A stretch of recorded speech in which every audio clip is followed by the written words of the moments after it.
Find the duck, find the gavel, find the duck. All right. Go ahead and call tonight's planning commission to order. We have two who are absent tonight. Go ahead and we can run through the call to order, and then we have one that is also calling in who's sick. So after we do the call on call here, Seth has questions to ask Paul.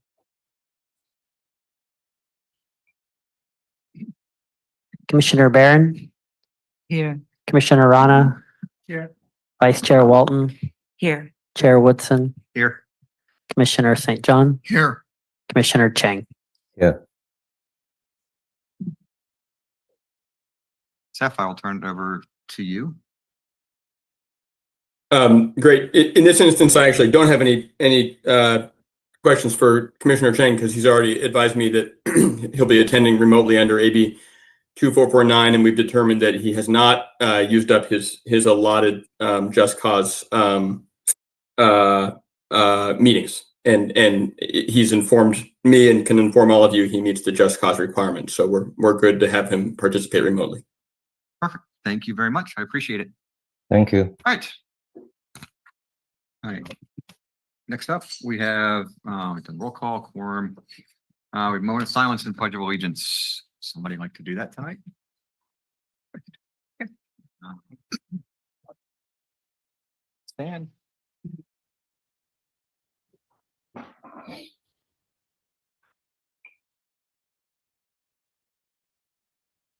Pledge allegiance. We pledge allegiance to the flag of the United States of America and to the republic for which it stands, one nation under God, indivisible, with liberty and justice for all. Thank you very much, Commissioner St. John. Okay, item 4 today is special announcements and communications from the floor. We're going to reorganize the meeting slightly and move item 9B up to 4 for special announcements. Before we do that, is there any other announcements or communications besides that? Okay. All right. So 9B is Nick, who absolutely was not going to get away from us without a photo opportunity and a chance to talk about him in front of the group. So I watched how Bruce does this. So we'll probably want to have the commissioners take a photo with. As I watched, Nick, would you please come up?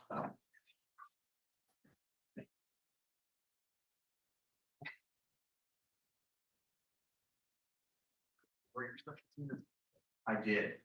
Otherwise, as I got here. You want to? Yeah.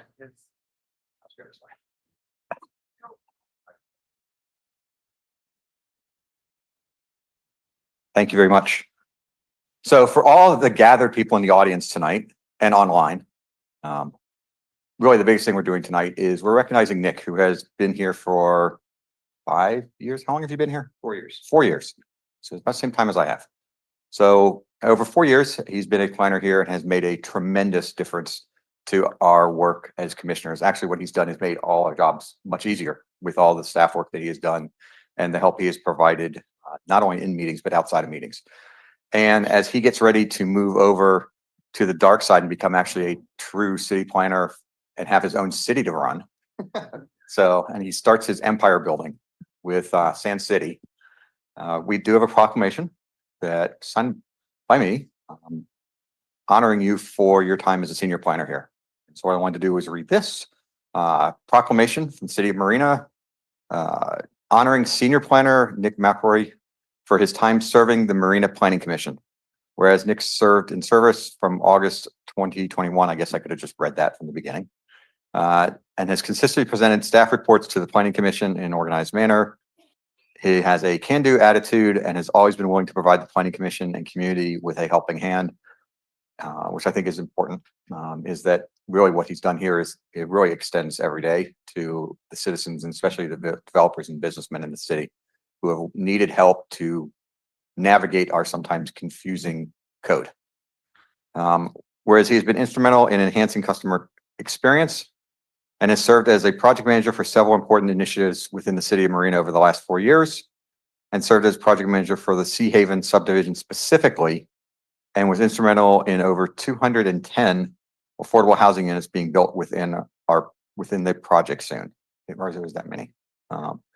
Now, therefore, it be resolved that I, Glenn Woodson, Chair of the Planning Commission, do hereby express my sincere appreciation and gratitude for Nick's dedication and commitment to the city, and congratulate him on his promotion to becoming the Sand City Planning Manager, and wish him the best and continued success in his future endeavors. Thank you so much for everything. Do not leave. We do have to do the photo thing. I realized the Eva thing was not there. We'll do the photo with me here, but we need all the other planning commissioners who are here. You have to come down here, come around. It should be pretty easy. 2 on this side and 2 on the other side. You're doing 3 on. No, we're not. Yeah. No. Audrey, you on the other side now. You spoke up. Right, we can. All the way. Like you like each other. along. 1, Smile. 2, 3.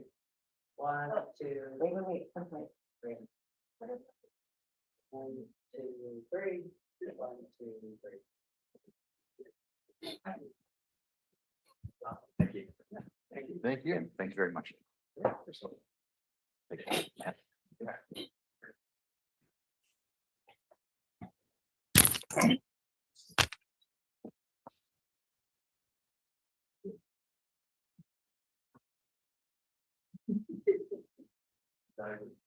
I'm gonna miss Nick. Well, all right, since I've had a couple of the commissioners already say that they're going to miss you greatly, would you please ensure that, take the emails with us, we've got them on our website, just forward your commission meetings, and then they will be glad to attend we'll just come to your commission meetings. Okay. I am sure that we will have lots of great public comment. I welcome all public comments. All right. Okay, moving back up to our regularly scheduled agenda for tonight. Item 5 on the list is ex parte communications for quasi judicial matters. Do we have anything that comes up that we want to raise? Okay, nothing there. Next up is item 6. It's a consent agenda. We only have, the thing we have there is approval of the minutes from our last meeting a month ago on June 12th. Are there any comments or changes from that anybody would like to raise? No. All right, if we can go through and just do a roll call on that, please. Commissioner Barron, Commissioner Rana, Vice Chair Walton, Yes. Chair Woodson, Yes. Commissioner St. John, Yes, Commissioner Chang. Yeah. Motion passes. Thank you very much. Okay, next up we have public hearings. So we have one main item on our list for today, and that is the next part of the variances for retaining walls at the Dunes subdivision off of First Avenue. Go ahead, and I believe, Brad, you are up. Thank you. Good evening, Chair Woodson, Commissioners. I'm Brad Evanson with Regional Government Services. I've been contracted with the city for several years. I've had the pleasure of working with Nick, and definitely going to miss his contributions to everything. He's keeping things in order for me. I really have appreciated that. So best of luck to you, Nick. And you're going to need it probably. Anyway, this is a variance 25-0001, and this is for retaining walls in phase 3 south of the dunes on the east side of First Avenue. And with everyone's permission, let me go ahead and share my screen for a presentation.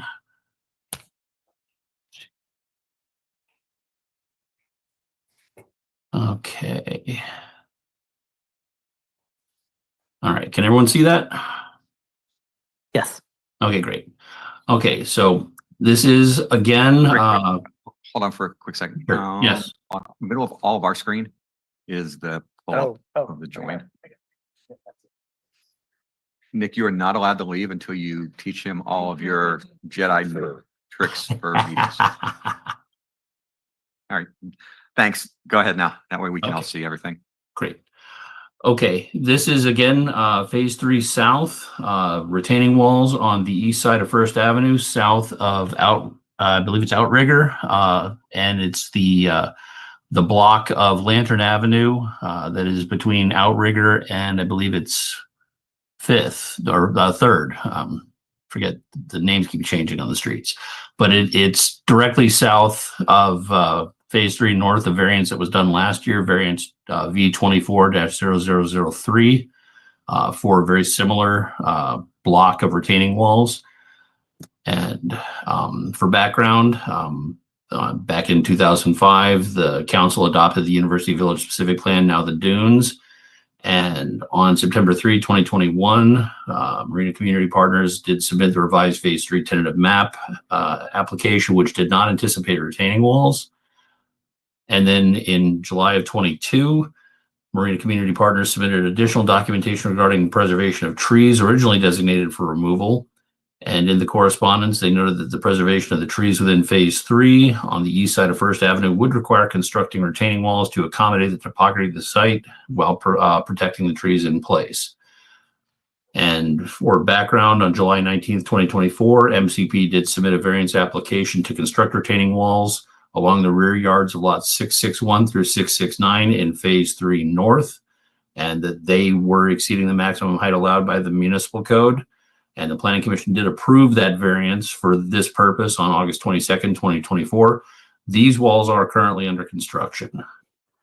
And then on June 2nd of this year, MCP submitted a variance application V25001 to construct retaining walls along the rear yards of lots 680 through 689, which is effectively one block south of the previous variance for retaining walls that also exceed the maximum height allowed by the municipal code. The walls proposed for this are of varying differing heights from those approved under variance V24003, but they are all within a similar range of heights due to the topography of the project location immediately south of the location of the phase 3 north variance. And as you can see here, the proposed project location for phase 3 north and south, phase 3 north obviously is at the upper half of the screen. And that was the block that was approved under variance V24003. And immediately south, or below that, south of the red line, you can see the block that's highlighted for this particular variance V25001. These walls are not under construction yet. They have not started construction because obviously we have not entitled those yet. If the Planning Commission does adopt the variance, then they will be able to submit for building permits and we will be able to review them as part of the normal process. Current application, aside from the minor height deviations, the aesthetics of the proposed retaining walls would be the same as those approved under last year's variance. And the images shown on this particular slide are the actual walls under construction for variance V24003. So these are the phase 3 north walls. The phase 3 south walls will look very similar, if not identical to this. The main deviation will be the height of the retaining portion that's subterranean, how far down the footings go, that sort of thing. Otherwise, this is what is being constructed right now in phase 3 north. And this is, if the Planning Commission approves the variance, this is what would be constructed in the portion identified for phase 3 south. Per the municipal code, section 1742060E, rear yard fences combined with retaining walls can have a maximum combined height of 9 feet, with the retaining wall portion not exceeding 3 feet in height. And get that out of the way. The combined fence and retaining wall heights range from 11 feet at the rear portions of lots 682, 686, 687, and 689, and then down to 7.6 feet at lot 683. And while some of these lots would not exceed the combined maximum height of 9 feet, all of the subject lots do require retaining wall sections that do exceed the maximum height of 3 feet, ranging from just over 1 foot beyond the 3 feet maximum at lot 683 to just over 5 feet beyond the 3 foot maximum at lots 682, 686, 687, and 689. And here we have a graphic showing the plotting of the lots, and you can see if you can see my cursor wiggling on the screen here. We've got the two bulb outs. These are where the trees that are being preserved in place are. And then here below that, you see the cross section of the topography to get an idea of how the ground goes and how the different wall heights would be. Similarly, this is a standard kind of a catch-all engineering graphic provided by the applicant that shows the typical wall sections for those that would go 10 feet and higher and those that would be shorter than 10 feet, just to give an engineering perspective on how the walls are constructed and would be situated. The required variance findings under Municipal Code Section 17.60.030 A and B.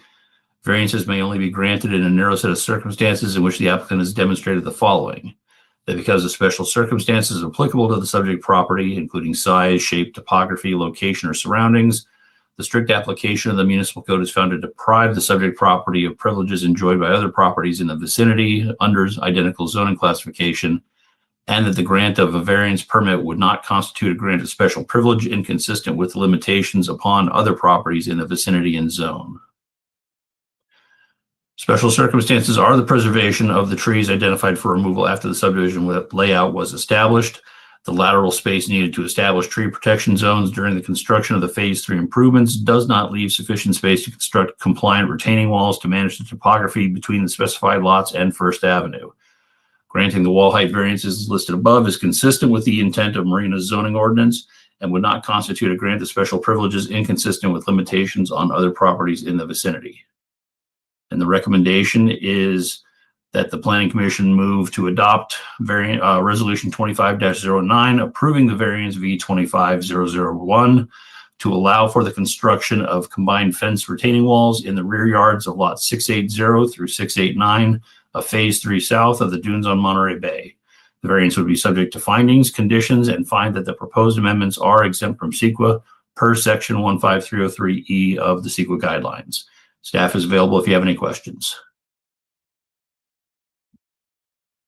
Great, thank you very much. So I'm going to start this time. Usually I pass off to others, but first off, I want to thank the staff and the dunes also for ensuring that there are some photos of the site this time. That since it's a construction site and it's hard to get into, at least legally, it is much appreciated to have photos like that to help set the tone, because sometimes the drawings themselves don't always give us that vertical kind of idea of where the site is. So You're welcome. I appreciate that. That really makes a big difference. The other thing that I want to mention well, I'll come back and I'll address that afterwards. So I will go ahead and open this up to the rest of the commission first. If you have questions.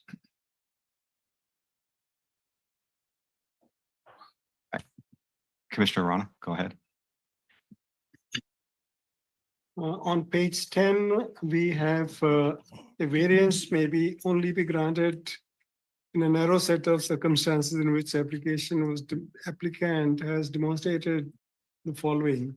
Point 1, that because of special circumstances, including size, shape, topography, location, or surroundings, the strict application of municipal code is found to deprive the subject property of privileges enjoyed by other properties in the vicinity. Now, this is not clarified as to what is denied in this circumstance as compared to other properties, if the applicant can explain. Brad, you want to take a crack at that, or I can? Sure. Yeah. No problem. In this particular case, the privilege would be the development of residential properties, residential development that does comply otherwise with the development standards that apply to the property. In this case, through the UVSP, the University Villages Specific Plan, the minimum lot sizes, the setbacks. Because of the topography and the fact that there was the identified need to preserve the additional trees along First Avenue, there was not sufficient space If the walls were going to be developed or installed as compliant with the municipal code standards, it would have necessitated probably removing, and I would have to defer to the applicant on how much, but probably several blocks worth of residences. And that is what is deemed to be the privilege that other properties that maybe sit on flat ground and don't have to worry about retaining walls would enjoy. Thank you. Anyone else on the commission? Chair, Does Paul have anything? Uh, So I think this is what happens is when we get the whole presentation up and we show the whole screen, then I lose that visibility. Commissioner Chang, did you have some initial questions? yes, can I ask? Absolutely. Brad, could you go back to the slide of the drawing of the wall? Sure. Let's see. This one or the one with the Yeah, this one. this one? Okay. All right, I see the design of the wall, but it did not show any drainage. So I just wondering, is there any geotechnical review on this that there's adequate holes or drainage systems to prevent the wall from hydrostatic pressure? Yes, there would be if the variance is approved. This is a typical design for the wall construction itself. If the variance is approved tonight, then the applicant will have their civil engineer develop construction drawings fully engineered that do address drainage and the more detailed grading elements, that sort of thing, and submit those into the city for the proper processing through the plan check process. And that would be reviewed by planning, by engineering, and building, and I don't know everyone else that would have a say in all of this, but yes, drainage, that would be something reviewed at the time of plan check. But because if the planning commission deems to not approve the variance, then the applicant would need to go back and rethink the wall design anyway. So at this point, it's more just the typical design of the wall structure itself. And then if the entitlement is granted, then they'll go ahead and move forward with the drainage, and that'll be reviewed under proper engineering standards by the city's engineering department. Okay, this is subject to further review by the engineer too, right? Correct. Okay, thank you. The other question I had, I know we have done it before on the phase 3 north side. When you have a retaining wall that high in the rear yard, tendency trying to attract, vandalism, and who's going to maintain it if that happens? The HOA or the developers? That I would have to defer to either Guido or the city engineer, or the city attorney, or it could be the city engineer. I don't know if that's covered under the development agreement. Guido, I would. What was the question? I'm sorry, I didn't hear the question. He's graffiti, Of it? potential graffiti on the wall. Graffiti. I don't know. Andy Hunter's on the phone. He's the engineer of record for the project. He could identify who owns the property. So, Andy, if you want to comment.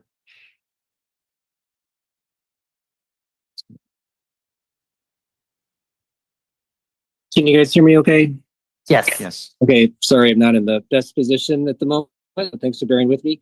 It is on an HOA parcel. So if you pay close attention there's a line that says PL, and that wall is on the HOA property. So yeah, the HOA would be responsible for the outside face if it were to be vandalized. Okay. All right, thank you. That's all I had. Okay. Thanks, Paul. All right. Okay. Guys, I'll reserve my comments again. At this point, go ahead and open it up to the public. We have a few people online. If there's anybody from the public who would like to provide comment.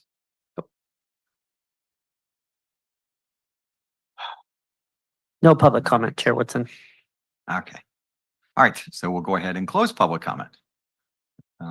All right, it's coming back to me. I think the only thing I have, and I believe it's going to be the same, the answer is the same thing, is the maintenance of the additional landscaping on the outside. I know it falls outside of the PL and falls under the HOA. It's kind of the same thing question I had going back to phase 3 north, which is we've added all the additional landscaping to cover the terracing there. And it's to ensure that because this is a really visual right of way for this region, because of the new bus station going in, that landscaping will not only be put in, but will be maintained over time. I think that's, just want to make sure I'm still correct that all that will fall into the HOA to take care of. And it probably goes back to Andrew, I guess. So yeah, I'd have to defer to Andy in terms of where Yeah. that landscaping is, so. That is my understanding that yes, this is an HOA parcel and is funded by those fees for maintenance. The rest of it, I think, is pretty straightforward. This wall is smaller, and the next phase will get even smaller as we go down because the slope changes in the development. So really looking at how it helps this time because we literally have 3 north finished. And so we can really see how the landscaping is played in. And the picture, I think, again, this is why I go back to the picture that was added, I think does a great job of explaining, hey, this is what this is going to look like as we go down the road. And it's, again, it's not completely grown in, but it was just put in a few months ago. So I don't have any other questions at this point on this. I do want to make a point of clarification. Well, again, I'm going to hold off on that and I'll come back to it. Are there any other comments from the commission before? If not, is there somebody who would like to make a motion? Okay. I'm just reading. I move to adopt Planning Commission Resolution number 25-09, approving a variance to allow the development of retaining walls exceeding 6 feet in height for the rear yards along lot 680 through 689 in phase 3 south of the dunes on Monterey Bay, subject to findings and conditions, and find that the proposed variance is exempt for CEQA per section 15303E. Okay, we have a second from Commissioner Rana. Go ahead and take a vote, please. Sounds good. Commissioner Chang, Yes. Commissioner Barron, Yes. Commissioner Rana, Yes. Vice Chair Walt, Yes. Chair Woodson, Yes. Commissioner St. John. Yes. Motion passes. All right, now what I've been hesitant on, and I just want to raise this issue to kind of clear some of the things. As this came in, this variance did come before us prior to the council meeting last week, and after the council approval of the new variances on fence heights. So as we went through this process, this is one of those that because the total height of any of the sections in 3 south or 1 south doesn't exceed this, eventually this is the type of example that would not end up coming before the commission in the future. This is a great example of that, where the previous section under 3, because it exceeded the 13 feet at the far end or the closest end to the VA clinic on 8th Street, that would have still had to come before us because we were over the total height. In this, because of the new variances, not only on the total height, but also on the height of the fixed retaining wall, would not have done that. And I just kind of wanted to bring that up, that we wanted to continue to bring this forward because it was already on the agenda. And it's just the timing issue of how it came in to the commission and to the council, and the council just approved that last Tuesday. So we chose to leave this here. But I think that was good. And it's a good conversation to have to talk about how the process works. So it can't hurt. All right. That is it on the main agenda at this point. I think we've got.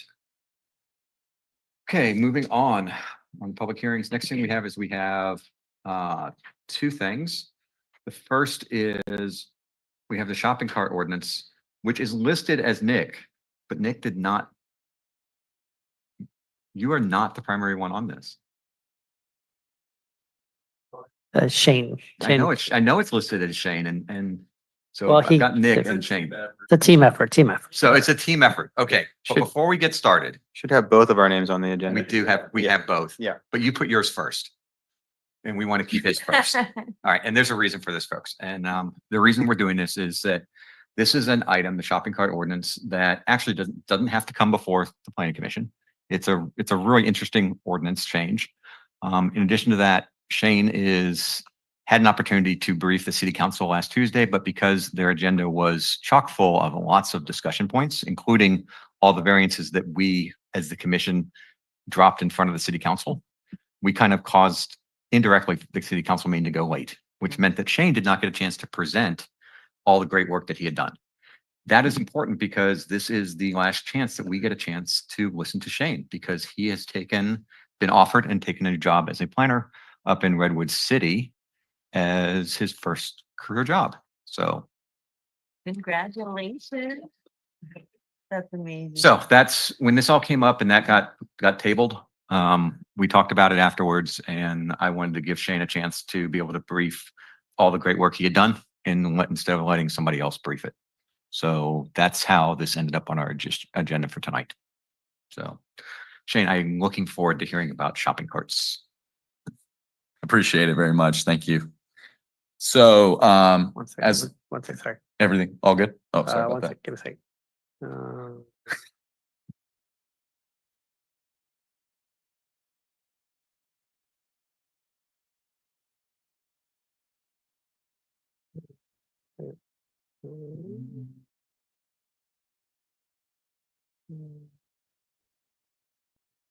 All right, there you go.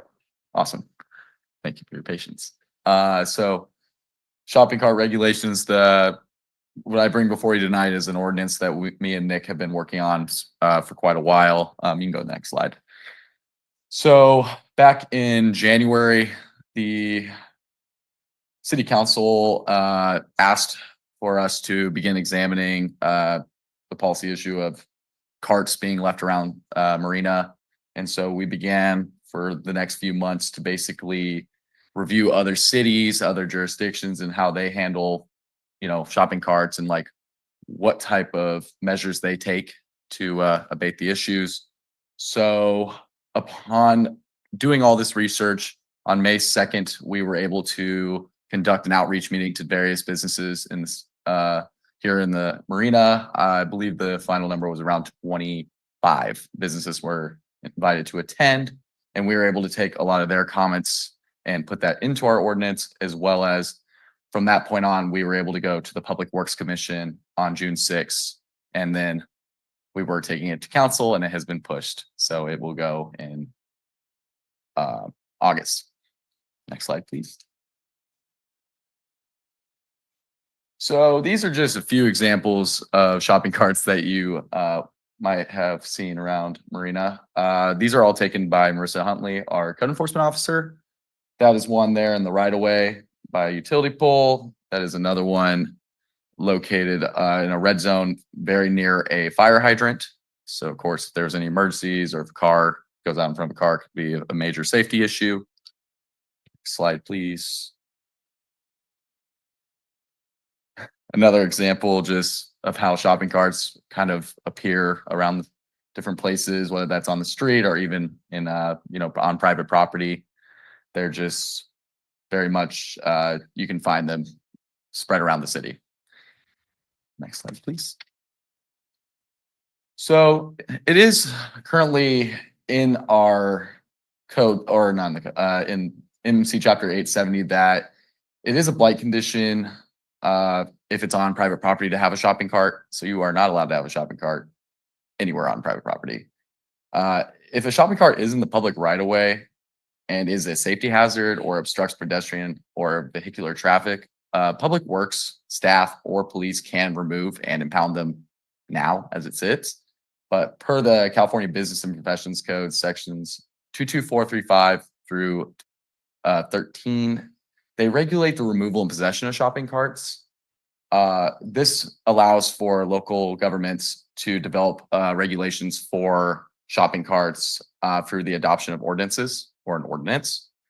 And the proposed shopping cart ordinance is consistent with state law, and it would put responsibility on businesses themselves to make sure that the carts are contained on site. Next slide, please. And this is just an example of a few of the businesses here in the city of Marina that could be impacted by this bill and will be. There are many more, but just some main ones you might recognize, of course. So what we're trying to do is we're trying to create clear rules for shopping carts that have been removed from their place of origin. We want the responsibility to be on the business owners to keep their carts secure and on site. We are looking to eliminate shopping carts being removed and abandoned around Marina, and we are going to require a shopping cart containment plan from these businesses. Next slide, please. So the shopping cart containment plan, it's only going to be required for businesses with more than 15 carts. So if you are below that threshold, you are not impacted by this ordinance. They would need to have an inventory of the carts, specific number, how many they actually have. Cart identification, that would be like little signs on their carts themselves, identifying that it's from this business, you know, to make it clear. So some loss prevention measures could be placing signs at the business, you know, out in the parking lot or, you know, just around. Courtesy clerks to accompany customers and return the carts. Security personnel provide small two-wheeled shopping carts that customers can rent or buy. Provide neighborhood shuttle or transport. Install electronic disabling devices such as wheel locks, or installing barriers at the doors near loading areas. To be fair, some businesses have already done this out in the dunes, for example. You can see these, but we want to make it more uniform for all businesses in Marina. So this is just kind of a clarification for how abandoned carts would be handled. So if they aren't having any identification on them, they are not subject to the California Business Professional Code or proposed ordinance. They can just be impounded. If they're seen, they can be taken and impounded by city staff or police, whoever needs to do it, depending on the situation. If it's a public safety risk, then again, public worker police can abate and impound immediately. The business owner would have to pay the actual cost of that impounding, so they are responsible. And the shopping cart owners have 30 days to collect those carts before, you know, we can do what we need to do with them. And then for abandoned carts in general, so if a complaint comes in from the public, for example, through SeeClickFix, from there on, we notify the business that they have 72 hours to collect that cart or multiple carts, you know, depending on how that is. But if there are more than 3 carts within 6 months, the citation would be $50 per cart per state law. And the business would have to pay the actual cost of the impounding and all fees responsible with that retrieval of the cart. So again, they would be responsible. Next slide, please. So the cart retrieval program, the proposed fee would be $220. This was done through staff research, basically on who's going to be handling the intake and how the process will work. And so we were able to get to that number of $220. There will be a $500 civil penalty and up to $50 per day for failure to submit a plan within 90 days of adoption of the ordinance. We were able to take this from other jurisdictions. Some are as short as 30 days and some are as long as 90. So we want the longer one to be a little more lenient. And cart retrieval, again, it's $50 per cart after 3 carts. So but each cart will be 50. So that'd be 150, just to make clear. And for abandoned carts that must be retrieved by Public Works. So they are going to be retrieving the carts again. And then the actual cost of Public Works staff and impounding carts that have remained in the public right of way for 72 hours or are a public safety hazard, all that still stays the same with that $50 per car. Slide, please. So here are the exemptions. Again, there's no administrative citation fines that should be levied against a business with a wheel locking system for their carts. So again, some businesses already have that. If that cart is found, that's not going to be against them. Again, if a business has less than 15 shopping carts, they would not be dealing with this ordinance. And the city can impose and collect impound fees prior to releasing any impounded shopping cart. Even if the business is exempt from citations. So if we did find a cart from one of those businesses with exemption, it would still be under that. Again, if it's an abandoned cart, it's still the same problem. Next step, please. So for unauthorized possession of a shopping cart, the ordinance includes a section for unauthorized possession of shopping carts. If there is a permanently affixed sign that identifies the cart, then it would be unlawful to be in possession of this cart off-site unless you do have permission from the owner or the business itself. If you are found in possession of one of those carts, you can be cited both at $100 for admin or for any infraction like that. But it's up to the business if they want to press the charges. So again, it leaves most of the responsibility on the businesses themselves. It eliminates that for us. But I believe that would be it. Thank you very much for listening. Any questions? Thanks, Shane. Actually have a couple. I mean, it's interesting to me, the concept of it. And I mean, I get the idea, and I was looking it up before, that the wheel locks themselves aren't that expensive. It's $25 to $30 per lock. So it's almost like most, even Lucky's, which is probably one of our, and Target already has them on theirs, I believe. Lucky's, I don't believe does. That even if you looked at all the carts they have that don't have it, 1 or 2 violations would almost pay for outfitting their entire cart system. So it seems like there's a strong incentive to outfit your carts with a theft resist system. That said, what's kind of interesting to me is if you have it labeled and it's a cart and it ends up, the system gets defeated and it ends up off-site, and we're not going to blame them, but we could go after them for basically some misdemeanor civil. I mean, it's just a citation. How does the city? I mean, the city's going to turn it back over to the individual. I mean, I guess the theory is that we're not going to, once they have a lock on them, that's going to decrease the number of carts that escape, and that alone just reduces down the real blight issue to a very manageable number. And so the idea is that we probably will never collect the fines from individuals, because the businesses, I mean, what have they kind of said? Have they kind of indicated that they're would ever be interested in pursuing a citation? Pursuing what? The $100 citation. If one of their carts got off site and the police found the person and they said, hey, this person has this cart and you get this citation, but it's up to me. How does that get written? Does the police department or public works write the citation?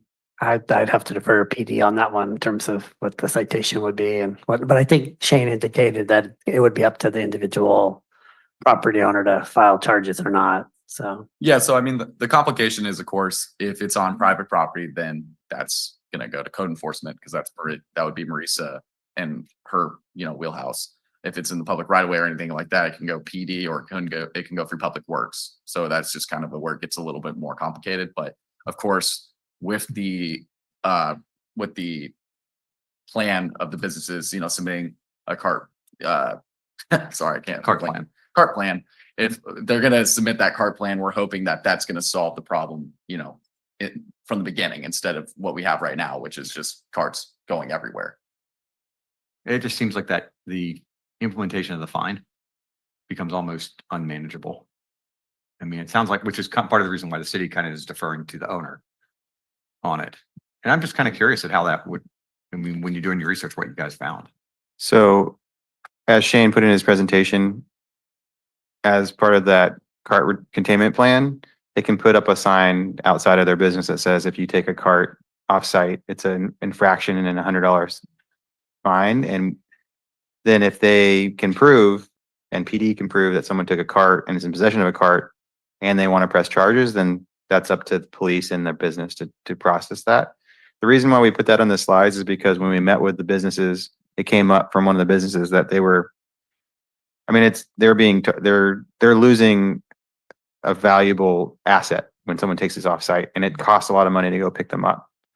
So we understand that. We try to work with them.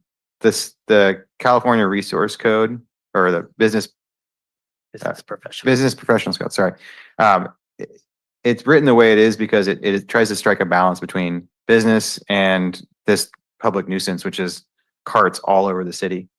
So we're hoping that, and I think Shane did a good job of explaining that, really this will help address this issue in Marina more, because you'll see them all over the place if you start looking. Yeah. Absolutely. So, yeah, we're hoping this will, and I think, and the biggest thing is identification signs on the carts, getting these systems in place and making sure that they're working. And if they're not working, then that's when we go reach out and say, hey, this isn't working. We need to redo this, or how can we work with you to get this better? So, Yeah, I mean, that's, to me, that's the biggest, the big hammer on it is the fines to the business for not having a good, an effective plan that's working.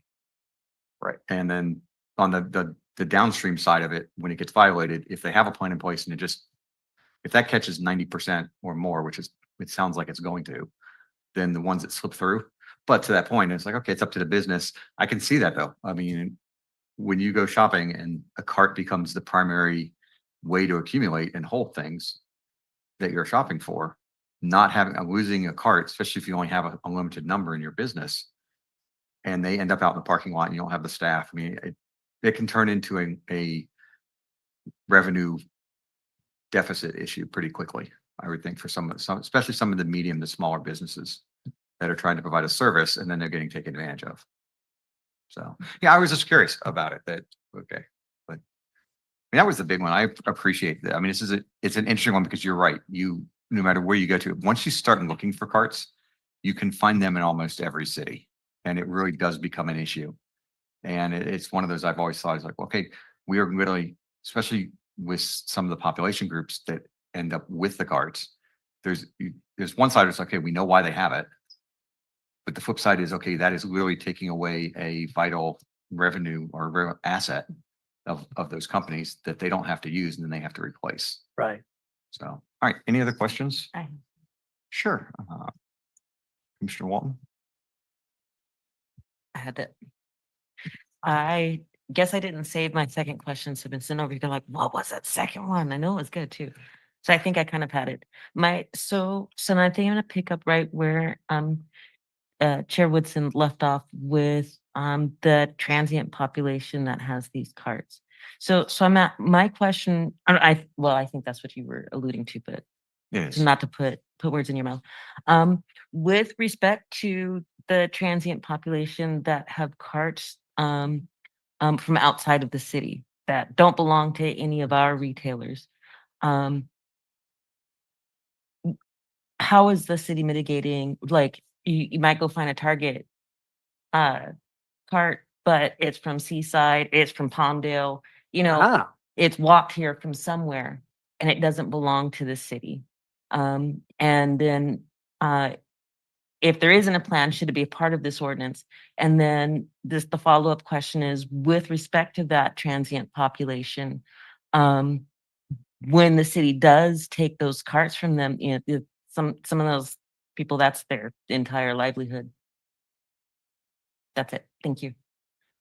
Yeah, I don't know if we envisioned what you mentioned about somebody pushing one from Seaside, so we'll have to kind of deal with that if it comes up. And then in terms of unhoused people and their property, we'll have to work with the police department on that because they're a little more in the know about the Fourth Amendment issues related to seizure of property and whatnot. They have a whole protocol that I'm not familiar with, but you're actually bringing up a really good point that we'll have to address because you're right, that's a lot of people's personal property there. So we'll have to, and I think the goal is always compliance, and PD has a lot on their plate, and so we would not want to burden them with something. And they have to triage with their limited staff, so we don't want to make this something that's burdensome to them. So we'll have to work with them in terms of implementation. So, but those are good questions. Thank you. That's why we're here, just so that When the rest of the staff is gone, then I can bring this August 6th to council. So thank you. These are good questions to ask. So thank you. And what I want, real quick add, and then I'll go Chair. to Commissioner Brown is there is a specific unhoused person I'm actually thinking about right now who spends a lot of his time doing a lot of good work for our city. Who has, I mean, he's got the tent that he maintains out on the trail, and he's always cleaning up our. I mean, he's an interesting fixture, but vital asset to our city, and this literally could catch him and his Okay. heart in this mix. Okay. And that's something that really, as it goes for the council, is how do you address those? And I wouldn't be surprised if somebody in the council doesn't raise the issue with that specific person. Okay. So after the meeting, if Yeah, you want to talk to you share about with it. me the Yeah. individual's information or whatnot. So, but these are great questions. Thank you. Commissioner Brown?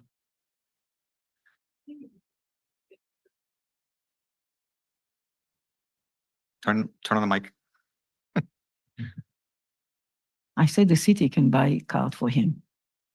Possibly. Yeah. I have a couple of questions. How would Public Works know about where the cards are located? Is the first question. I can answer that, yes. My second question is, a lot of the carts are being dumped on Reservation Road on the way to the beach under the freeway, and that area belongs to Caltrans. And they wouldn't do it, even if you report it. So, but it's still part of Marina, and a lot of people in Marina that go up and down that street have met this. Sometimes I count 11 carts there. So, who would take care of that if it's not part of Marina jurisdiction? Thank you. I mean, the ordinance applies to all the carts in the marina proper, even if that Caltrans is owned. So we would still enforce the ordinance. So, and by the way, I exit a reservation every day. The record I saw, I actually parked one day. There were actually like 23 carts on that. And so I see it every day. So this, what Shane and Dick have been working on is for me really important. So. But how Public Works will know about all the carts and the, side streets and small corners and so forth? Yeah, so let me go back to what Shane mentioned. So started in August, if you see at the top of the abandoned cart, see click fix. And once it goes live, we'll probably give a demo to the Planning Commission. That's going to be a new software that all Marina residents, including you guys, can start using. It's a GIS-based map, and so any code enforcement, shopping cart, pothole, any other stuff, we're working on the software now. If you're walking and you see a cart or you see a pothole, you'll be able to click on the GIS-based map, and it'll ping staff to tell them of the different issues that the community's seeing. And so the finance director had some familiarity with this from another agency, and she's working with our public works director. So that's going to be the new software. And C-Click fixes the company. It's going to be called Marina Connect. That's going to be the kind of the colloquial use for the local agency. So that's what Shane was referencing there. So yeah, that's how we will find out. And then what it will do is it'll ping me, the code enforcement officer, and whoever, and it'll stay on the system until the issue is resolved. And then for budgetary purposes, it'll be great because it'll track how long it took us to follow up, how much time, and then the city manager can then use that to maybe get more positions or figure out how much time we're spending on this, that, and the other. And so it has multiple uses that we can use. So as soon as it rolled out, we'll let the commission know. So. Any other questions? Just Commissioner Rana? Chair. In the proposed ordinance, we have certain provisions. And my question is that some other cities also, neighboring cities also must have adopted these kind of measures. How effective they have been and what kind of problems they have faced, which we can avoid. Yeah, Nick and Shane were the ones who wrote it. So if you guys want to answer kind of what you heard from other staff from other cities or. I mean, I can start. So we looked at, I personally researched a ton of different municipalities around, California, and everything from the Valley to, San Jose down south, just to see kind of what they kind of had success wise and everything like that. And so that's kind of how I melded it into the ordinance, which Nick obviously helped me to, make into our personal Marina ordinance. But what I typically saw was the wheel locking mechanisms are very effective. As when that was put on a cart, that usually solved a lot of the issues with people taking them and pushing them for miles and miles and miles.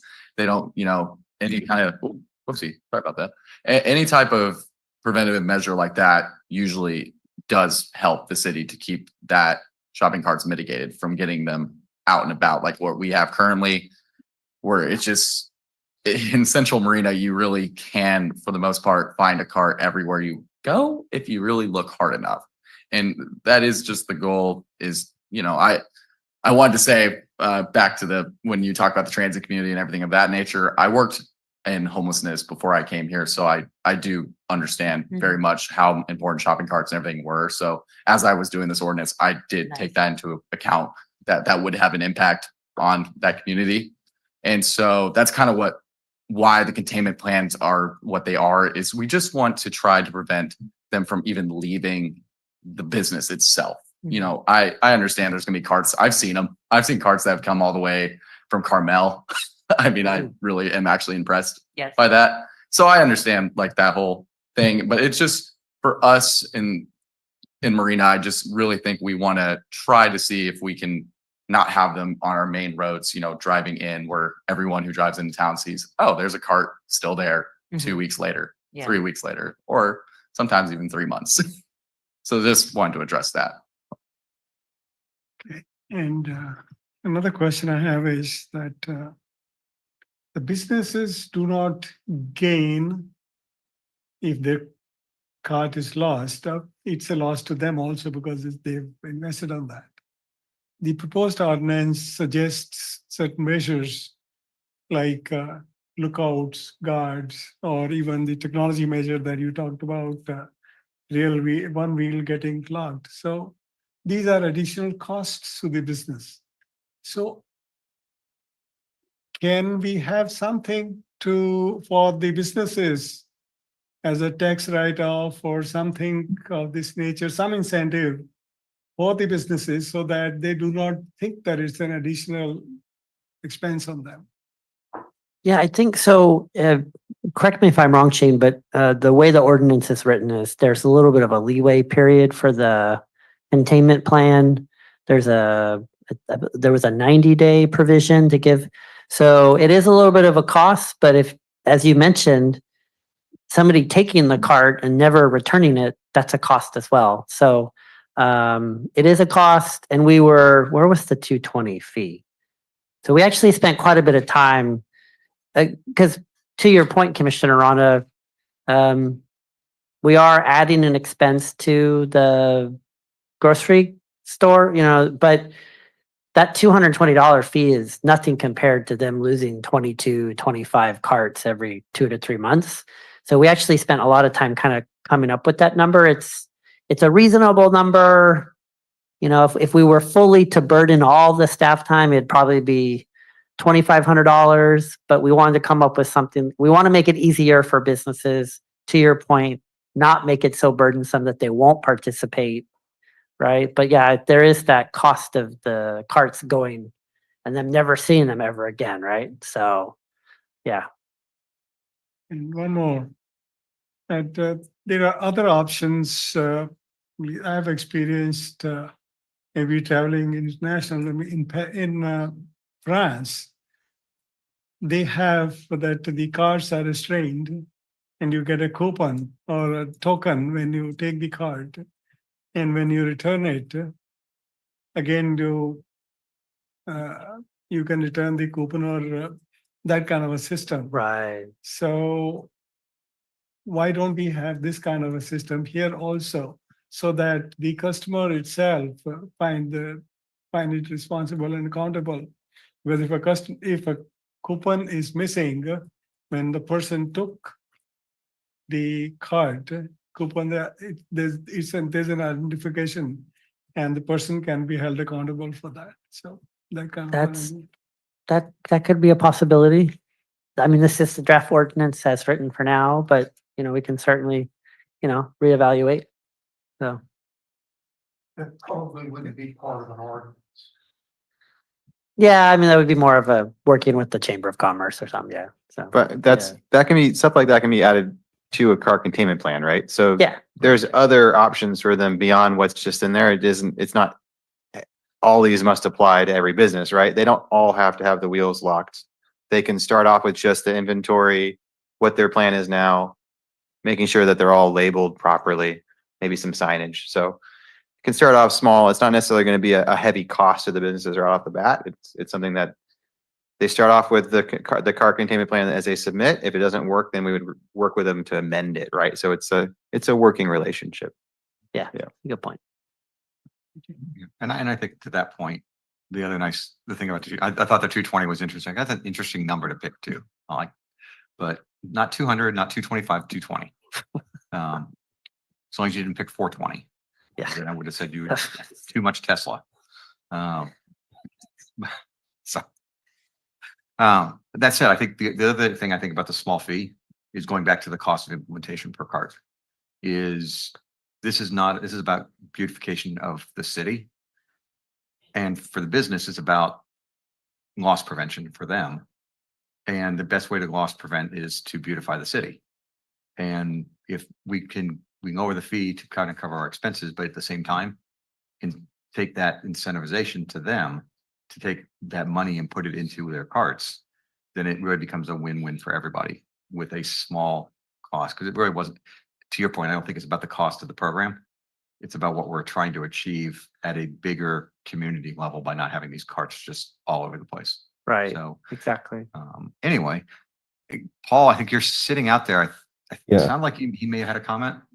Yeah, I like to share. Well, I want to thank Dick and I didn't know the gentleman names for presenting this shopping cart thing. It's really good to address this because we don't want to see shopping cart all over the place. And if we can have the ordinance and make it mandatory that all shopping cart must have a wheel locking systems, I think that's the first thing to do. And the second thing is through education program. Because no matter what you do, if somebody want to take the cart and push away, they can do it.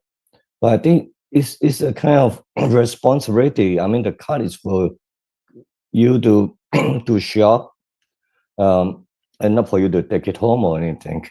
And so if we can do an education program through Facebook, and I know some of the city council mayor putting things on Facebook. I think with the city can do it on Facebook and promote it and say, let's make maybe a shopping cart day or whatever you call it, and then say nobody push the cart away and just to maintain the city shopping cart free, other than in the store.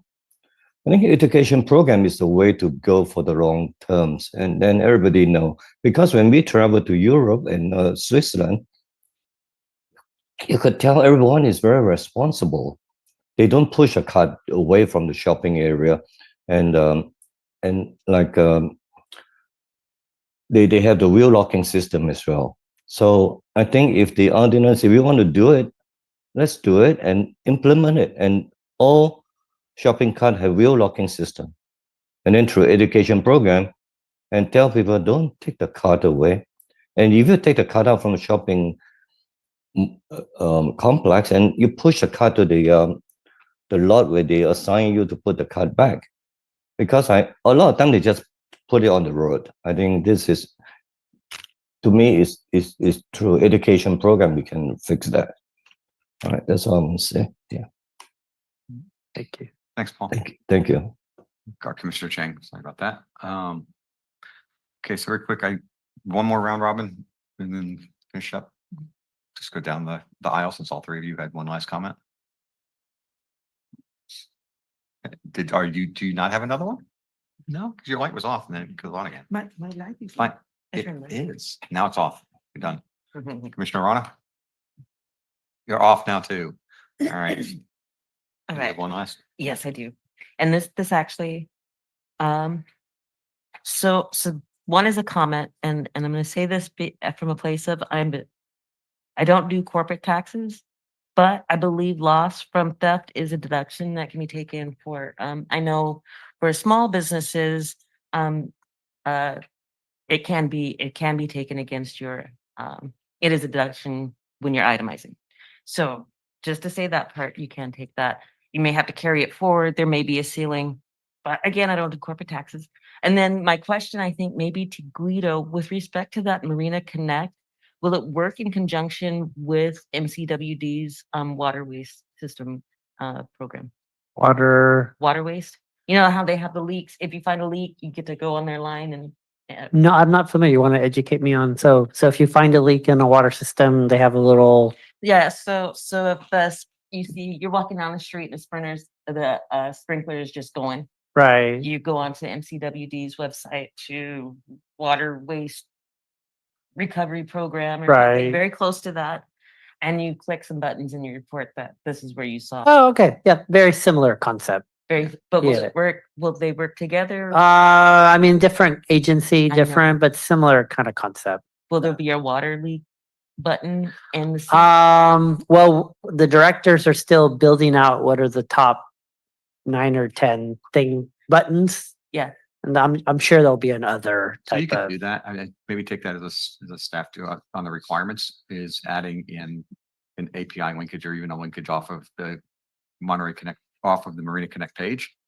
That just lists, hey, if it's a water one, hey, we already have the link. Oh, And we okay. actually advertise. Yeah, the link yeah, to yeah. them. Yeah. Let And me, that's an easy user. and it's called interface. water I haven't looked at it in a while. water leak.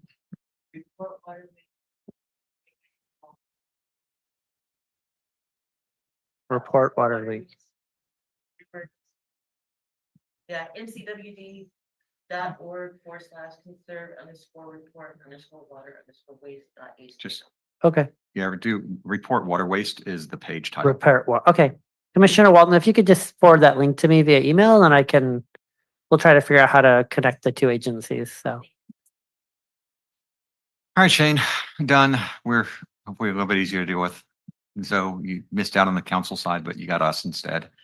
Again, now, so what last thing for you is you back on the hot seat on this one is what was the role that you're hired into to provide? So I'll be an assistant planner for the Good City Company up in Redwood City. They just moved actually into a new office right by the train up there. So very excited.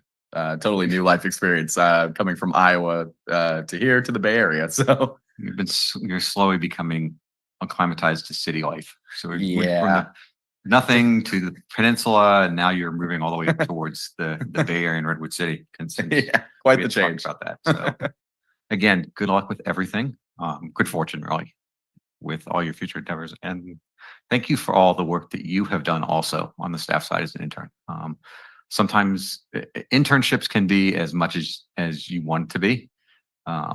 And I'm sure Guido would hand you everything if he could. And so you've really stepped up and taken on a lot of things that you didn't necessarily have to do. And I'm sure Guido and Nick and Alice and everybody were very appreciative of that. I know we are on our side. So again, great fortune as you move up and continue on with and start your career. Just want to say I really appreciated getting to know y'all and thank you for letting me present a few different things to you here. And really, I'll miss my time. It's been awesome. Thank you very much. Thank you, Shane. Good work, Shane. Good job. Not all. Okay. Next thing we had was 8B tomorrow. Which is super training, which is you're gonna honor us with your.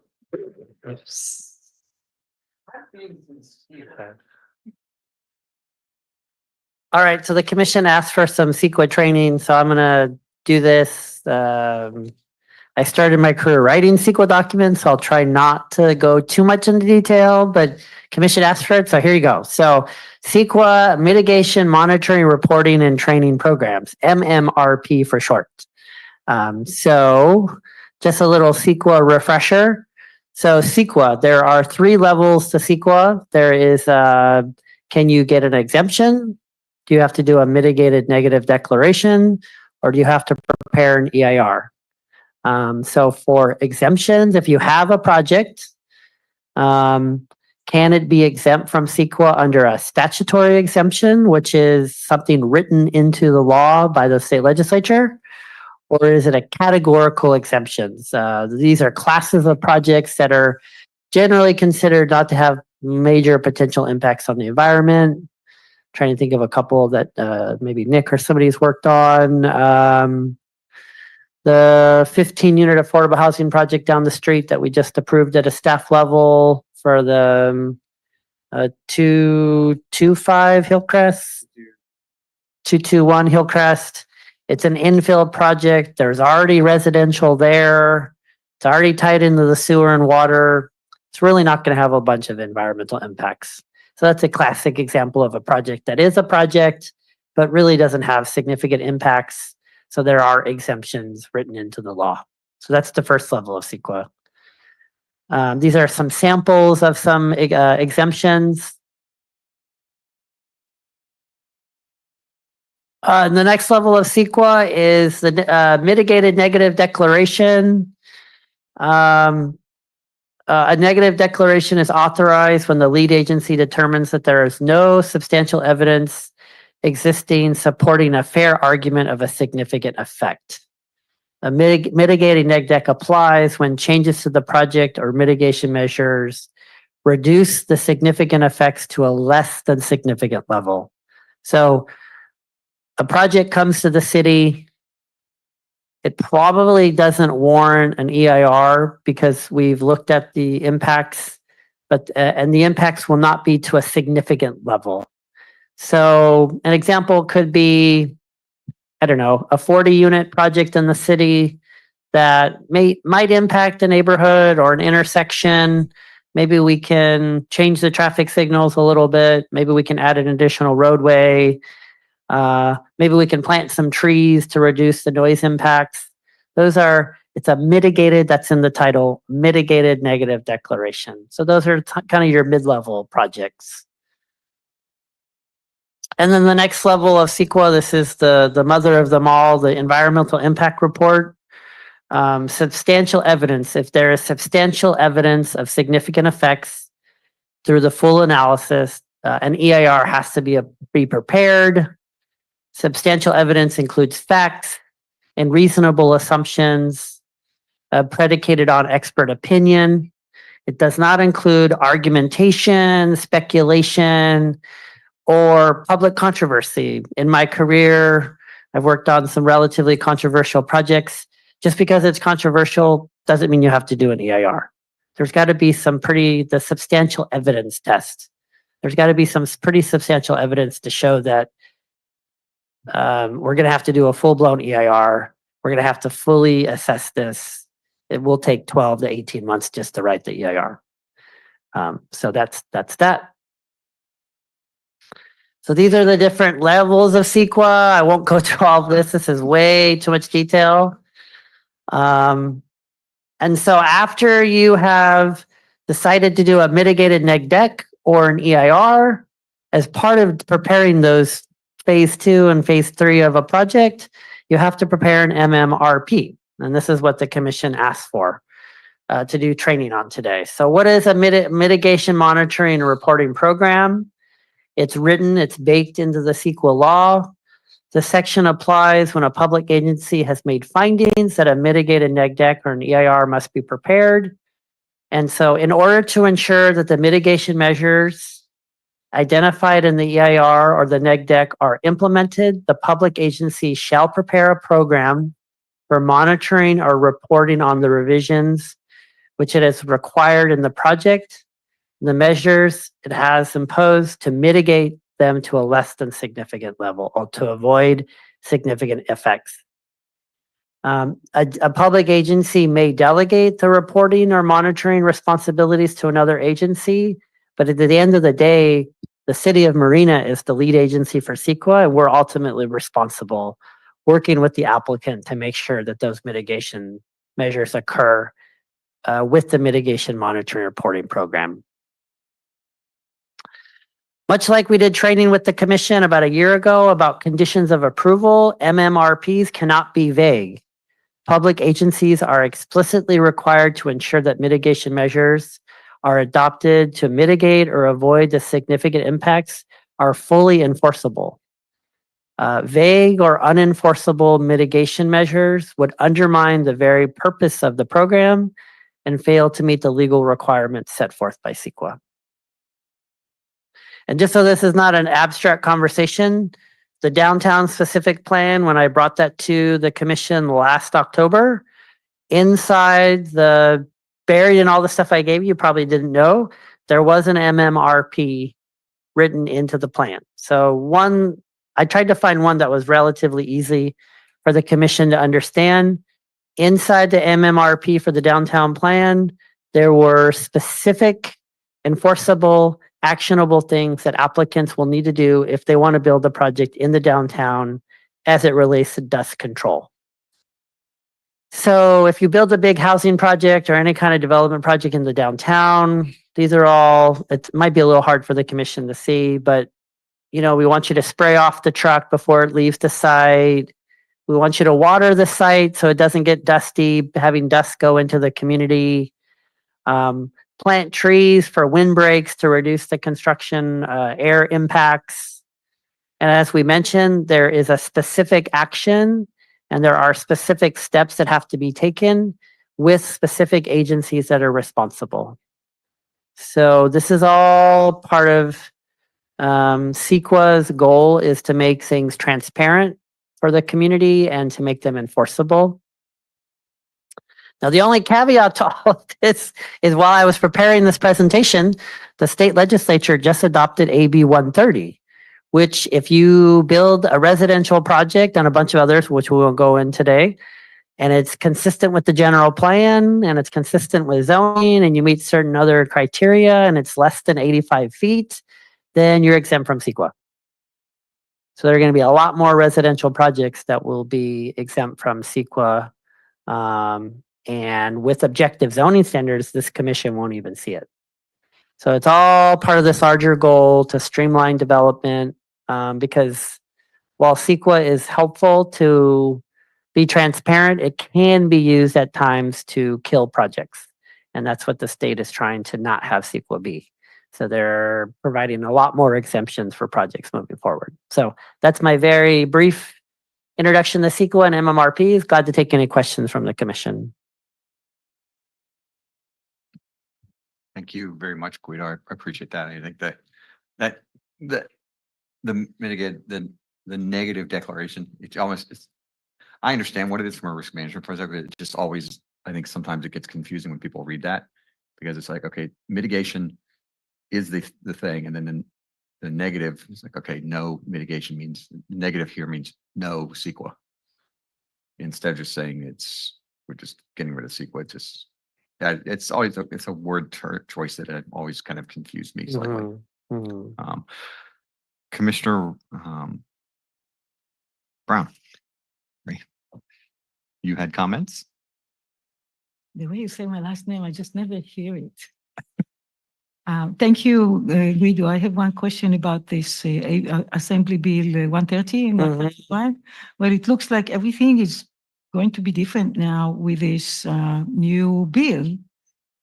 Does this mean that the San Gilia will not stop Marina from developing in all the area that had to be blocked from development? Because I understand. No, I mean, that's still a protected species. That will still be assessed. And actually, there was a part of 130 that specifically, they write into all the bills, you know, you can't just steamroll through all of these protected species. Yeah, there's certain, you have to, they're still protected species, so. That's very good news because I thought that pretty much we're not going to consider anymore protected areas, so Yeah, they'll still I'm be glad to hear protected. that. Thank you. Other questions? No. Go on. Yeah, not really. I just, I was gonna, I'm very glad that you brought up what the state just did because that was gonna be my question, but you answered. I appreciate it. Thank you. Paul, do you have anything? I'm okay. Thank you. Anyway, I think it was pretty straightforward and I appreciate that. A question that I have kind of general principles kind of on this, the concept of just anything when you present these general updates to us. And I know they're geared specifically towards the planning commission, but sometimes these are of significant interest to the public at the same time. Knowing that at times when a presentation is geared towards us, there are facts and assumptions sometimes that are not put into the presentation because it's not geared towards the public side.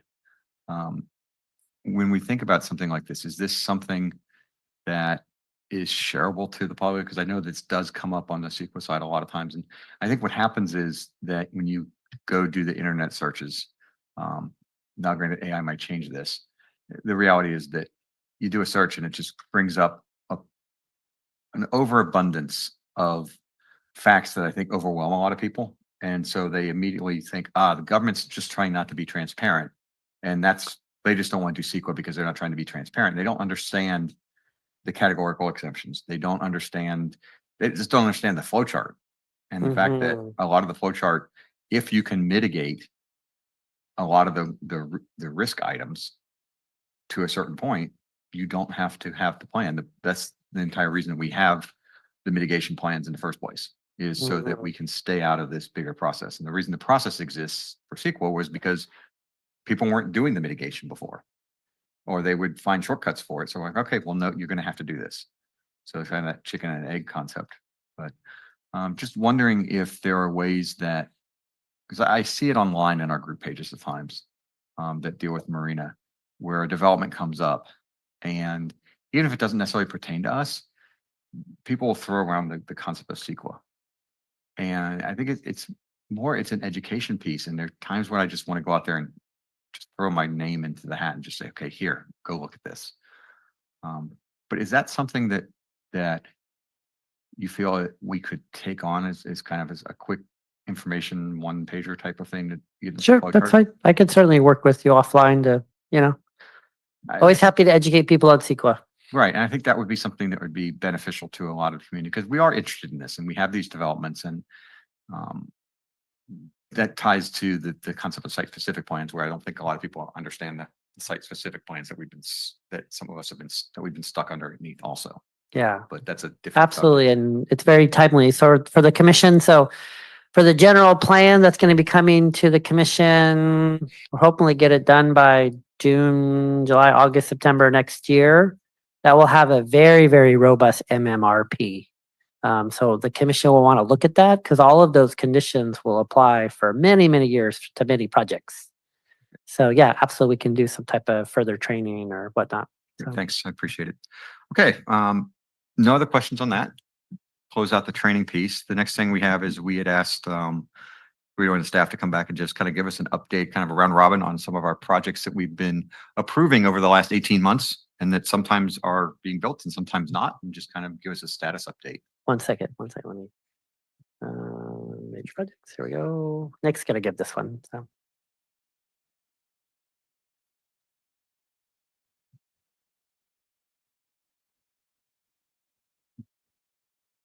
Good evening. I'm Nick McElroy, Senior Planner. And this is a major projects update.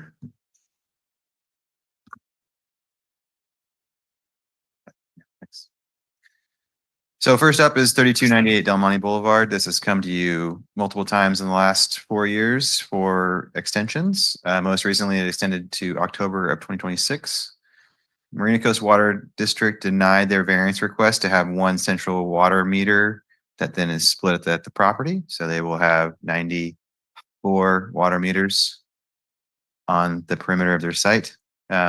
Technically, in speaking to Marina Coast Water District about a different project, they could put them into their site more. So I'm hopeful that when they come back with the revised plans showing where those backflow devices and water meters are going to be placed, we can work with screening and appropriate location for those. They are redesigning their plans accordingly to the denial of the variance, so they are redoing that. And then there's still a couple little things that they need to do, and then a bigger thing of affordable housing agreement needs to go to city council still. So I think they're just trying to get all of their building permit stuff done, and then they're going to say, okay, now let's bring this to affordable housing agreement. How many affordable units do you remember, Nick? It's 20% of 94. So I think it's 7 per phase. So 14, I believe. Okay. 13 or 14 or 15. Okay. Yeah. Okay. Yeah. So yeah, I can't remember. The first phase I think is 7, and that's all I can remember at this point Okay. in time. But yeah. So next slide, please. And I'll just go through these, and if you have questions, we can go back. 3125 DeForest Road, still no building permit. It did under AB 2729. The development is extended through December of 2026, so they still have a year and a half. This one's entitled a little earlier than 3298 Del Monte Boulevard, and they have had less progress. So still waiting to see if they do anything with this project. We do want to see, of course, things developed, but we can't force people, so we're just holding fast on this one. Next slide, please. And 3108 Seacrest Avenue, I wanted to throw in a few ones that have just been completed. So this one just got final building occupancy it had temporary occupancy and now has final occupancy as of June, this last month. This is right over here on Seacrest Avenue. It's 11 unit apartment complex. It's right where you'll see a lot of shopping carts across the street, just to tie that in. And it's a good little project. It has, it's 3 stories, 3 units, 2 to 3 units per floor. And yeah, excited to see that one come together and get finished. Next slide, please. And then also, this is not a housing project, but I want to throw this in there. The Joby shell building, 225,000 square foot shell building, is complete. Building permit final for the shell. So that's not an occupied building permit final. They still need to do the tenant improvements to actually put the stuff inside. But it's exciting. It's there. You can see it in many points of Marina now, and it's a lovely new manufacturing building, and they're going to have training in there and all sorts of fun stuff. So excited to see that go up. It went up, in my opinion, it went up very quickly. It is just a shell, but still very impressed. Next slide, please. Yeah, questions. I didn't go over every single project in Marina. And I feel like you guys have had a lot of the Sea Haven and the Dunes. I will just mention Marina Station. Allison's not here, but that project is moving along quite well. We'll start to see homes. Yeah, final map was approved. First final map approved by council in June, I believe, May or June. Yeah, so that's really exciting. We're all very excited about Marina Station, so it's gonna be very exciting to see some homes. Believe they just finished the roundabout right up near Windy Hill, and they're going to start working on the infrastructure. And yeah, so staff will be very busy. So yeah, and then Nick brings up a good point. So part of the council retreat was kind of direction from council was that when all the directors presented to the council all the work that all the departments are doing, the council gave clear direction to the city manager of, hey, we need to message this stuff out more. So they authorized him to work with Trepepe Smith, a PR firm. So hopefully you as residents are going to see a lot more press releases and enhanced social media presence working with that PR firm, because yeah, there's just a lot going on and we just need to kind of tell people about it. Yeah, what you mentioned, Windy Hill and the Aquatic Center, and I could go on and on and on, but hopefully you guys will see that soon as well. Gloria Jean Tate Park. Right. Yeah, there's a lot of, like, rec department's done a lot of crazy amount of stuff. Yeah, and I think it's a good point. That's why I kind of wanted an update on some of this, was that we have a lot that's being accomplished in the city. And again, I sit online, I sit in the different groups. There are ones that I'm not part of that I know get raised also, where people always ask me, well, oh, what's going on? Gloria Jean Tate Park is a great example. What's going on over there? It's on the rec page. plans are all there. It's a great expansion. But a lot of people, they just don't know where to go to find everything. Right. And it's like, okay, guys, you need to look around and realize how much money. And I think what I would say from a staff side of it is, you could take this back, is that part of that marketing plan needs to be explaining the impact fees that came in from our site specific plans, especially at the Dunes and Sea Haven, and the actual monetary effect that is bringing to a lot of this development. I think a lot of it's very easy to harp on the negatives of the developer sometimes when things don't go exactly. There's vibration issues with construction. There's this, there's that. At the same time, there's a lot of money that's coming in from these developments, and there's even more money coming in from some of the future ones that are getting ready to come forward, such as the Mercedes credential dealership. And it's really important to see that, okay, what does that money really translate to? And that's, to your point, on the park side. It's why the Parks Department has had probably the biggest spurt of development that's ever occurred in this city over the last 2 years, is because all of a sudden we actually have some disposable income to put into simple things, not buildings, just parks and equipment for kids. So the two comments that I kind of had, and then I'll go to kind of Commissioner Walton had comments on 325 to Forest. That's just, we talked about this before, and just whenever as this gets closer a year from now, because I'm guessing, I think I know where it'll be a year from now or a year and a half from now, is what become the options for that. Because I think we had agreed that there was not going to be another extension to that one. Yes, but that was before Allison helped get through council. So if you guys recall, she brought forth to commission and council, clarifying our appeal process. Right. Giving me more authority to kick up permits to the commission, but then also making it clear about extension of projects. I believe there's 2 one-year extensions that I'm allowed to give. So that project will be around probably till 2028. And if nothing happens, then it would die. Okay. Yeah. So Yeah, I knew that was there, and I just didn't know what the final of where that kind of fit in on the effect of that.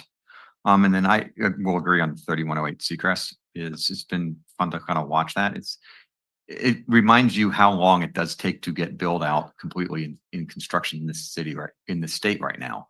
That it's hard to get crews in to do all the final finish work a lot of times, especially on something that has these units, and sometimes it's a patience issue. The other one is that last thing I have was on some of our smaller projects when we come forward.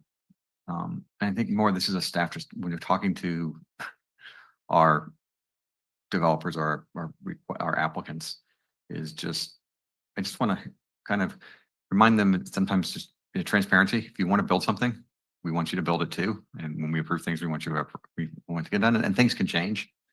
But anyway, I'll just leave it at that. Yeah. Oh, I didn't put in here 226 Palm. They had a delay because their architect passed away. So they had about a year delay on that one, but they have hired a new architect, and they met with building and planning and did the pre-construction meeting and submitted for building permits. So that's something that we're going to start looking at. I'll look at it before I leave the building permit. So it's exciting that's That was going to move It's a forward. good project. I think that'll Yeah. be another good infill project for us. Yeah. So, but then put that on. I didn't even think of it to just tell just now, but It's fine. Yeah. Commissioner Walton. Vice Chair Walton. Thank you, Chair.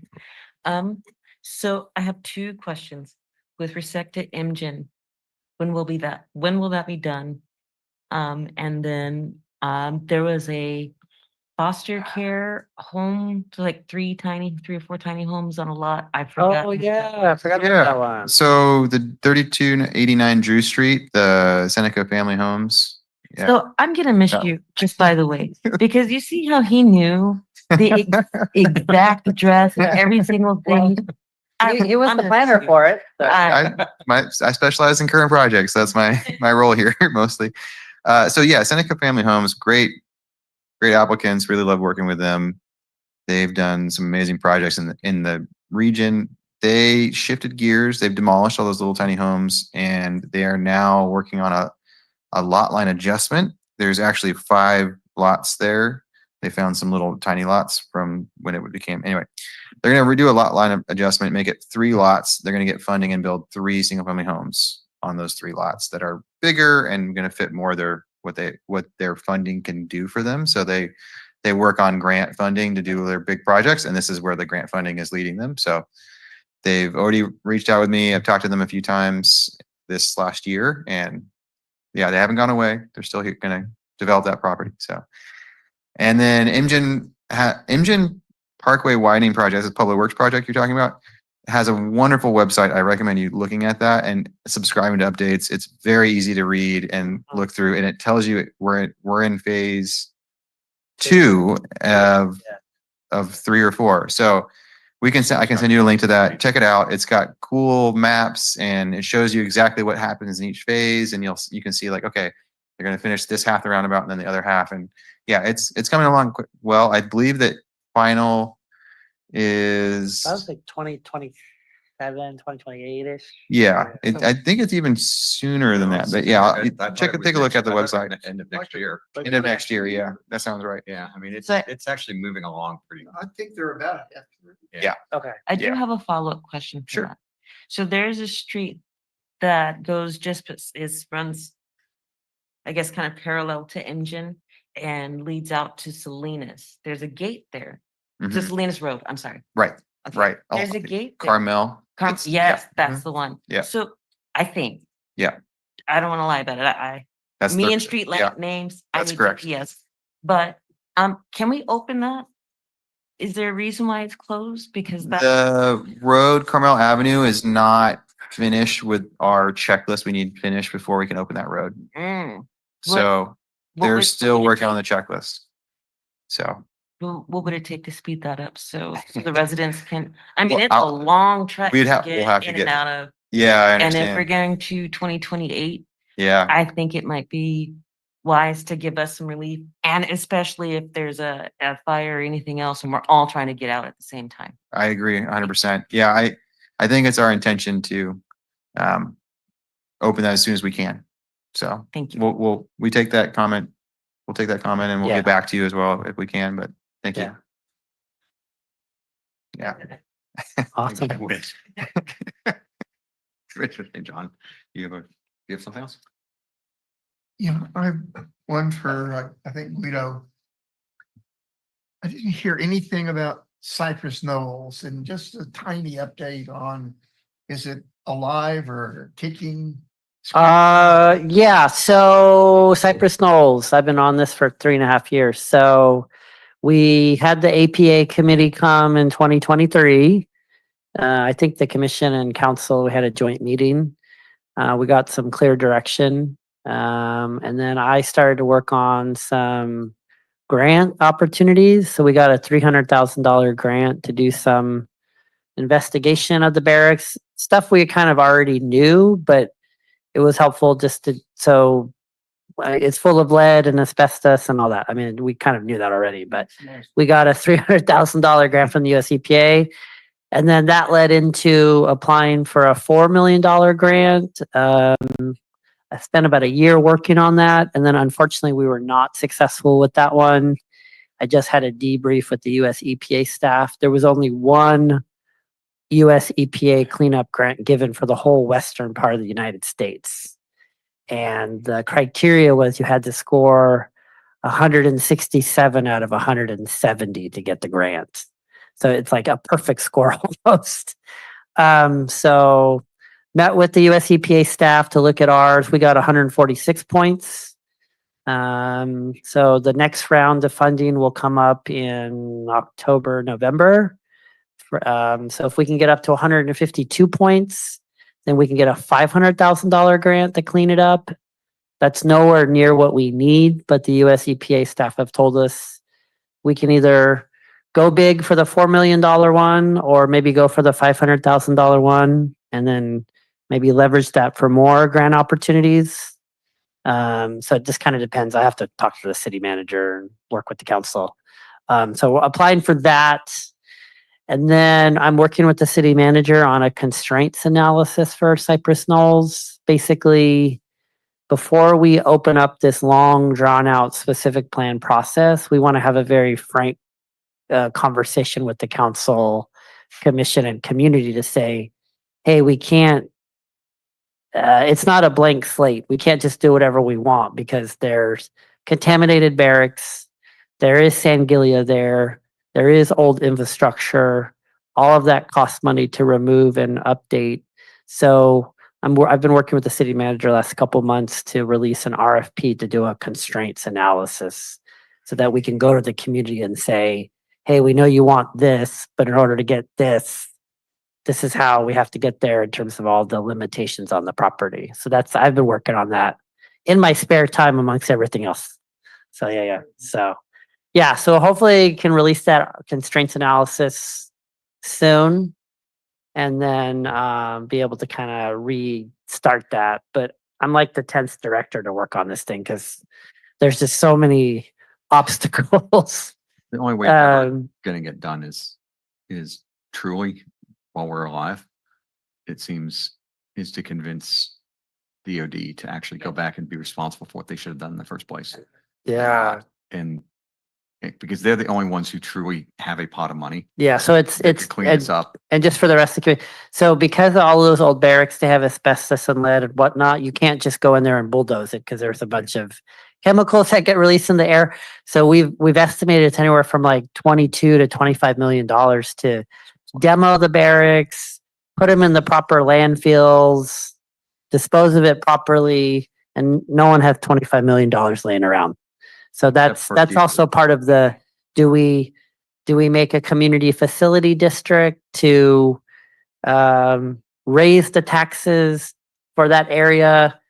Do you create a Melrose district? I mean, there's different ways you can finance it, but that's all part of the constraints analysis that, so that's what I'm working on. It is a challenging section that unfortunately decisions that were made in the late 1990s, early 2000s by an agency that was not in Marina's best interests ever. We are still now paying the price for those decisions. Yeah. So it is what it is. I have one other question, and it's a road question. And it's an intractable, I think, issue right now. And that's California Avenue on the Dune side, and specifically between Los Animas, the intersection at Los Animas and 9th and 8th. So that small section that's got 6 townhouses on it. It's the one where a lot of noise complaints came out of Los Animas, where that originated. The issue there is the width of that road. I'm now driving that 3 days a week, 4 days a week when I take Starling to school. So I'm back driving that route and driving in my wife's mini SUV. Literally, I can't even drive down the road and stay in the lane when there are 2 of the people who live there. One has just a full-size truck, little heavy duty. It's not an oversized or anything. It's just a 1500, I think, Dodge Ram. But then somebody else has another full-size car.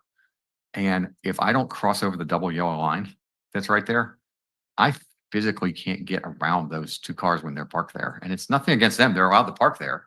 The issue is the road's just narrow. And if that road is when 8th Avenue, the entire point of the containment plan or future plan for CSUMB is to move everybody out of down the main area of CSUMB. Yep, that section right there. That's actually running off the screen. So if you go down, if you scroll up a little bit, it's the last section that ties from basically 8th Street up to 9th Street. I don't see how, so the first section where you're at right now with the mouse, that's fine. When it comes down past the little tree intersection where Chaparral is, that's fine all the way up to the stop sign at 9th Street. But then when it gets from 9th Street to 8th Street, that road is so narrow that once 8th Avenue right, A Street opens up to become the routing to keep people out of the dunes, to keep people out of CSU and B, and it literally becomes what is supposed to be one of our more major roads in the city in that area. That small section between 9th and 8th on California does not support the width of being a major road for drivers in both directions. And because, well, it's not because of the parking, it's because of the overall width of the road. They made it. If they eliminated the parking. Well, they eliminated the parking, they could do it, but they Then- can't, then you don't if you get eliminate the the parking, cars. then there's not necessarily enough parking spaces in the garages. So I don't think you can necessarily get rid of that. I mean, I think the solution is to go back to transportation and look at that section of widening the road the other way to, in this case, I guess the north side of it or the east side, so that it's just a wider road there. Again, I'll just pass that along. I know, Nick, you and I've talked about the dunes internal driving roads before and the double lines and the width and why the roads were set up the way they were and the widths they were set up. And it was to keep traffic flow down to a certain speed as a traffic calming measure. And I understand that. Looking at this one small section though, because it's on the perimeter of the development and because of what we're looking at using that road as a connector for, we're gonna have a really hard time with that. I take that back to you all because it's not really a zoning thing. It's not really necessarily underneath us, but also knowing that the long-term plans for the dunes are potentially to use that open space north of A Street as a potential commercial retail area at some point. I mean, there is that plan sitting out there at one point to turn some of that into a development also. Is before we bring that development up, if we ever get to that point, we do need to kind of look at that road width as part of it. And I get it and I understand why they made it as narrow as they did. I just think it was a little bit short-sighted given the traffic that we're trying to put on that road eventually. Okay. Our deputy city attorney has his hand raised, Chair Woodson. Yes. I just wanted to make sure we're sort of still on the agenda topic before this turns into a discussion about road widths, but I kind of. No, we are. Okay. It's kind of future project status. Okay, Um, okay. But that said, you're absolutely right. I don't want to get into the weeds of going down, talking about specific things. So that was I just kind of raised that as an issue on. Sure. And we can refer you to our Public Works Department and we can set up those meetings if people have concerns. We can Okay. talk to our Public Works staff. Yeah. So. No, that's a good point, Seth. And I think any other questions from the group? And that was all I wanted to say anyway. Okay. Thanks, Nick, for the update on the staff and for the great memory of addresses. So. Yeah, so what the commission so when I started 3.5 years ago, I reorged the department and Allison kind of took the lead for long range and then Nick stepped up. He's been he's the face of the department for current planning, all the day to day. So he's just done a fabulous job. He knows all the addresses and all the history that I forget. And just really have appreciated working with him. And so, yeah. So. Okay. All right. Anything else you want to say? We can. All right. Item 11 on the agenda was correspondence. Nothing. Item 12 on the agenda is adjournment, which I think comes back to me. So I will pound on the